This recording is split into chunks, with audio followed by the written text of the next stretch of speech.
Twelfth maths.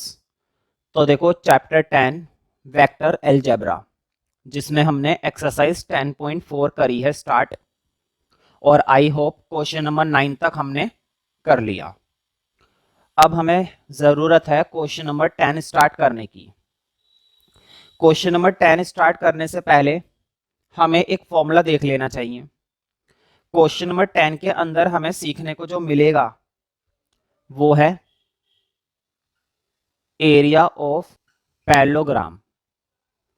किसका area सीखेंगे? Parallelogram का एरिया। अब देखो पैरेललोग्राम का एरिया सीखने से पहले हमें ये देख लेना चाहिए कि अगर हमारे पास एक पैरेललोग्राम है, मान लो मैंने ये पैरेललोग्राम बनाया A B C D. Basically मैंने क्या ड्रॉ कर दिया? Parallelogram A B C D. और इस पैरेललोग्राम के अंदर देखो ये वाली और ये वाली साइड, मैंने दो साइडें बोली हैं, एक तो ये वाली नीचे वाली और एक ये वाली ऊपर वाली। मैंने ये दो साइडें बोली। हो सकता है तुम लोगों को मालूम हो कि इन दो साइडों को क्या बोला जाता है। इन दो साइडों को बोला जाता है एडजेसेंट साइड्स। ये जो दो साइडें मैंने बताई हैं, इन दो साइडों का क्या नाम होता है? इन दो साइडों का नाम होता है एडजेसेंट साइड्स। Adjacent sides. तो अगर क्वेश्चन हमें एडजेसेंट साइड्स दे देगा, अगर हमें क्वेश्चन एडजेसेंट साइड्स दे देगा, और क्योंकि हम वेक्टर अलजेब्रा पढ़ रहे हैं तो वो एडजेसेंट साइड्स किस फॉर्म में देगा? वेक्टर की फॉर्म में।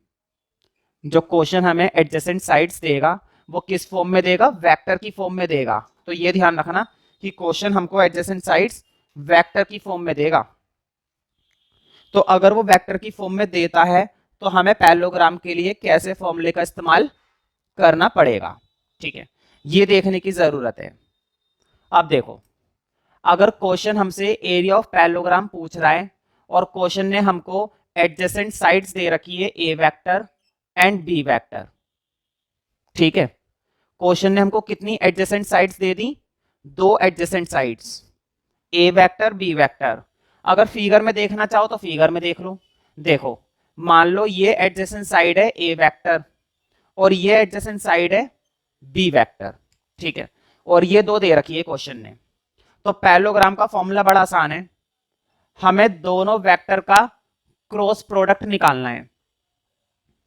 क्रॉस प्रोडक्ट निकालना हम लोगों को आता है डिटरमिनेंट की सहायता से, और फिर उसका क्या निकाल देना है? मॉडुलस।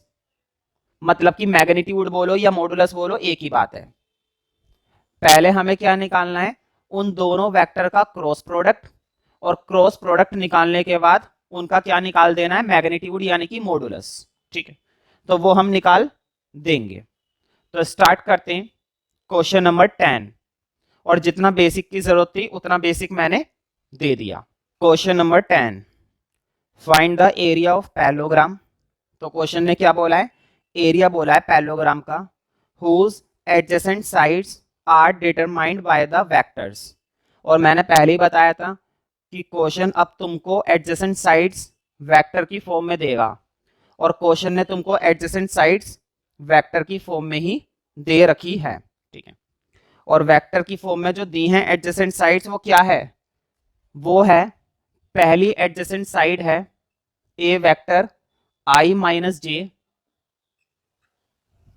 फिर है प्लस 3k, और दूसरा क्या है? B vector 2i minus 7j plus k। ये दो वेक्टर उसने दिए हैं, और ये दो वेक्टर किस चीज के हैं? ये दो वेक्टर एडजेसेंट साइड्स के हैं। क्वेश्चन ने हमको एडजेसेंट साइड्स के वेक्टर दे दिए। अब हमें बस एरिया का फॉर्मूला लगाना है, और 2 मिनट का काम है। क्वेश्चन का सॉल्यूशन हमारे हाथ में होगा बहुत जल्द। देखो क्या फॉर्मूला बताया था कि पहले हमें क्या निकालना पड़ेगा? Cross product. पहले क्या निकालने की जरूरत है? Cross product. हाँ, क्रॉस प्रोडक्ट का फॉर्मूला तुम लोगों को याद होना चाहिए, ये होता है डिटरमिनेंट वाला। पहले आते हैं आई जे के, फिर पहले वेक्टर के स्केलर्स। आई के साथ क्या लिखा हुआ है? 1, जे के साथ क्या लिखा हुआ है -1, के के साथ क्या लिखा हुआ है 3, सही बात है ना। आई के साथ 1, जे के साथ -1 और के साथ 3। अब आई के साथ क्या लिखा हुआ है 2, जे के साथ -7, के साथ 1। ये हमें तैयार करना आता है ऑलरेडी, हमने इस पूरे चैप्टर में ये चीज बहुत अच्छे से सीख ली है। अब निकाल देते हैं। डिटरमिनेंट सॉल्व करना तो बाएं हाथ का खेल है। देखो आई 1 की 1 से -1, -7 की 3 से, तो 7 3 तो हो जाएंगे 21, और माइनस माइनस क्या होते हैं प्लस, तो प्लस के 21। जे के साथ माइनस आएगा, याद है ना भाई, चैप्टर 4 में डिटरमिनेंट कैसे सॉल्व करते हैं वो पता होना चाहिए। अगर वो पता नहीं है तो परेशानी है, ठीक है। और हालांकि इस चैप्टर में हमने क्रॉस प्रोडक्ट पहली ही बार थोड़ी ना निकाल रहे हैं, पहले भी तो निकाला है। अब जे के लिए तुम्हें मालूम है ना क्या करेंगे। जे के लिए ये वाला कॉलम और ये वाली रो हट गई। 1 की 1 से 1, 2 की 3 से -6, ठीक है। अब के का नंबर, के के लिए ये वाला कॉलम और ये वाली रो गायब। देखो ये वाला कॉलम और ये वाली रो गायब, तो क्या बचा, -7 की 1 से -7, है ना। -7 की 1 से करेंगे -7, और 2 की -1 से तो माइनस का 2, और माइनस माइनस प्लस तो प्लस का 2। आप सॉल्व कर देते हैं। 21 में से 1 गया 20 आई, 1 में से -6 माइनस का 5, और माइनस का 5 माइनस का जे प्लस का जे, तो प्लस का 5J, और माइनस का 7 प्लस का 2 यानी कि माइनस का 5, और माइनस के 5 की के से माइनस का 5K। बताओ ये काम करना जो अभी मैं सिखा रहा हूं, हालांकि मुझे सिखाने की जरूरत नहीं है। क्यों? क्योंकि देखो डिटरमिनेंट वाला कॉन्सेप्ट हमने डिटरमिनेंट वाले चैप्टर में सीख रखा है, ठीक है। और क्रॉस वाला कॉन्सेप्ट हमने ऑलरेडी पहले भी कर रखा है, लेकिन फिर भी अगर कोई दिक्कत होती है तो तुम डिटरमिनेंट वाले चैप्टर में जाकर देख सकते हो कैसे सॉल्व किया जा सकता है, या मुझसे सेपरेटली पूछ सकते हो। अब मैंने बताया था कि क्रॉस प्रोडक्ट निकालने के बाद उसका क्या निकालना पड़ेगा, मॉडुलस। तो मॉडुलस निकालेंगे ए क्रॉस बी का मॉडुलस। मॉडुलस तुम्हें मालूम है कैसे निकलता है, रूट लगाते हैं, है ना। और आई के साथ क्या लिखा हुआ है, आई के साथ है 20, 20 का स्क्वायर 400। जे के साथ लिखा हुआ है 5, 5 का स्क्वायर 25। के साथ क्या लिखा हुआ है 5, 5 का स्क्वायर 25। ऐसे ही तो करते हैं भाई, या फिर कोई और दूसरा विशेष तरीका है तो वो भी मुझे बता दो।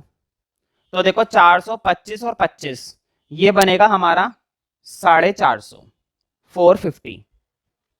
अब 450 का स्क्वायर रूट अगर तुम निकालने की कोशिश करोगे तो 450 का परफेक्ट स्क्वायर रूट नहीं होता है। हाँ, इसके फैक्टर वगैरह बनाकर 15√2 आएगा स्क्वायर यूनिट, ठीक है, 15√2 आएगा। अब अगर 12th क्लास में मुझे ये सिखाने की जरूरत है कि 450 का रूट 15√2 कैसे आया, तो ये तो बेमतलब की बात है, क्योंकि इस तरह के फैक्टर बनाकर रूट वाले को सॉल्व करना 12th क्लास के बच्चों को बताने की कोई जरूरत नहीं लगती मेरे हिसाब से, ठीक है। बाकी फिर भी अगर पूछना चाहते हो तो अलग से पूछ लेना, ठीक है। मुझे नहीं लगता कि 12th वालों को ये चीज मुझे बतानी चाहिए, मतलब कि ये चीजें तो पहले ही कई बार सीख रखी है। अब देखो एरिया मैंने बताया था, एरिया का फॉर्मूला होता है area of parallelogram modulus A cross B modulus close. तो बताओ इसकी वैल्यू क्या निकली है, इसकी वैल्यू निकली है 15√2। कितनी निकली है, 15√2 स्क्वायर यूनिट। अच्छा मैंने ये क्यों लगा दिया स्क्वायर यूनिट, भाई मैंने साथ में स्क्वायर यूनिट क्यों लगा दिया, स्क्वायर यूनिट वो जो लिखा हुआ है ना SQ यूनिट है वो, इसका मतलब होता है स्क्वायर यूनिट। ध्यान से सुनो, जब भी क्वेश्चन हमसे एरिया बोलता है, जब भी क्वेश्चन हमसे एरिया बोलता है तो हम साथ में स्क्वायर यूनिट जरूर लगाते हैं, ठीक है। तो ये क्वेश्चन अच्छे से प्रैक्टिस करो, सिंपल सा एक फॉर्मूला है और कुछ भी नहीं है।